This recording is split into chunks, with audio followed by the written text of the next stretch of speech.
getting a few things prepped. I'm going to be making hummus, and so I thought I'd give you a few tips on the special things that I do.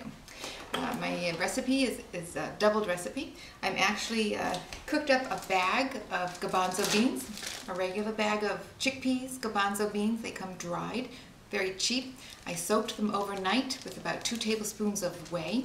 Then I drained it. I refilled it with some fresh water and cooked it on the stove for about an hour or so, 2 hours. You could just very softly cook them on a gentle boil until a fork pricks through very smoothly. I drained my chickpeas and now I have them in my pot ready to go into the food processor.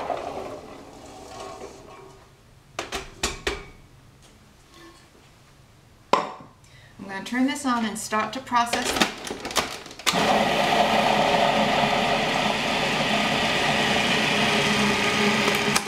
So as you can see, it's fairly dry. The water's all been taken out and they're not processing as smoothly. So what I'm going to start to do is add a little water until it gets a little bit smoother.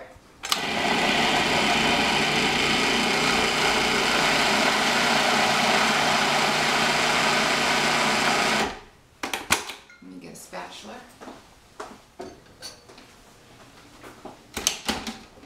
I'm going to push them down off the side. It's a large batch.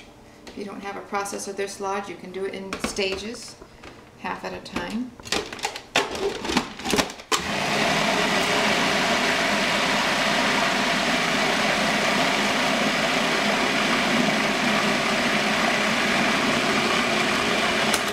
You can see down here below, it's getting smooth, but up top it's still quite dry, so I'm going to mix it in there.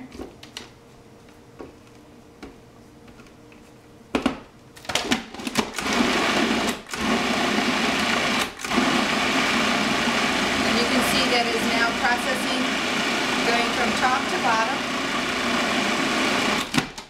Okay. What we have here is a fairly smooth paste, still a little bit lumpy, but as we add more ingredients and process it more, it will smooth out. Lock that in. I'm going to show you how I take care of my garlic. Sometimes people dealing with garlic get a little confused. One little piece is called a clove of garlic.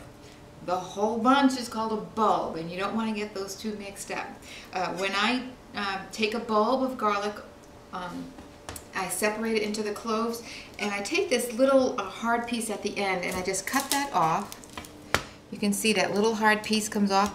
I smash it, and that allows the skin to peel off the garlic fairly easy. I love the smell of garlic. I have my garlic press here, and I'm just going to put it into the garlic press rather instead of right into the processor, because I really want fine granules. Take my knife and scrape off the end there. Any little bits left inside, I press one more time, get all the goodness out of there. And that's how I prepare my garlic. I'm going to put 4 tablespoons, 4 large garlic cloves into the processor. I have 2 teaspoons of salt. I have my lemon juice. I've already started. I want to show you a trick on that one also. I take my whole lemon and I rub it on the counter and kind of smush it. Sometimes they're very hard. And by doing this, I am breaking down the cell walls inside the lemon before I even cut it. I'll cut it open and I'm going to squeeze it in here. I have a lemon ream. I'm going to rotate this, and this is getting all the juice out. If you don't have a reamer, you might also try a lemon juicer like this, where you would put the lemon and kind of rotate it all different ways. You could even use a fork if you don't have any of this equipment. Just squeezing a fork. Sometimes I've gotten my fingers in there. Be careful if you have a cut on your finger. That doesn't feel good. But you just want to get all that juice out.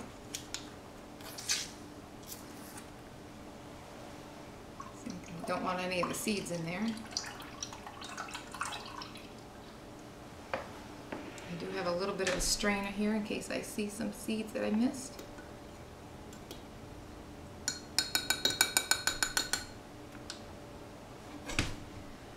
I'm going going to start again the processor to pour my lemon juice in there. I see one seed I missed.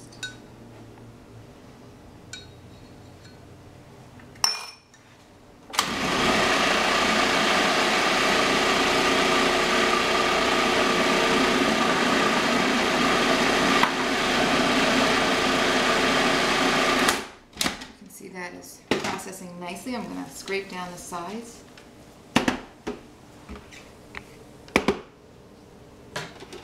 The next ingredient we're going to be adding is the tahini. I just bought this great brand of tahini. This is actually sesame seeds that are pulverized down to like peanut butter. Its own sesame seed butter, and it's called tahini. We're going to add a 1.25 cups, since this is such a large batch. This gives the hummus that great flavor that we all love, and it's very healthy for you. Now this is a very large batch. You don't normally have to do this. I have a recipe for the half batch, but since we're having a party today, this way I also get leftovers later on in the week. I'm going to process this one more time.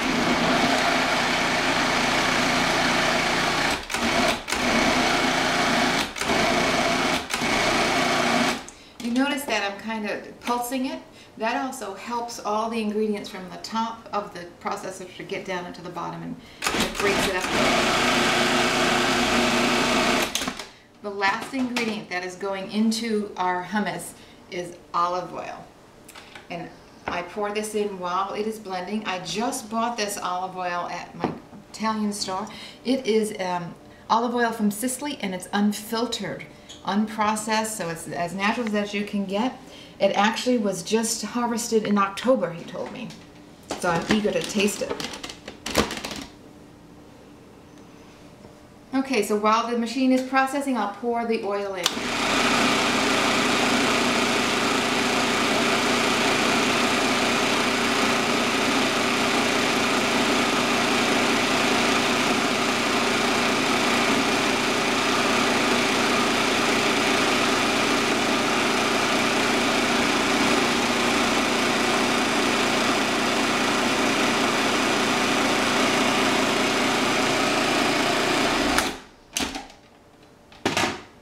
You can see quite a difference in what we started with, and now that we've added the ingredients, how creamy it looks.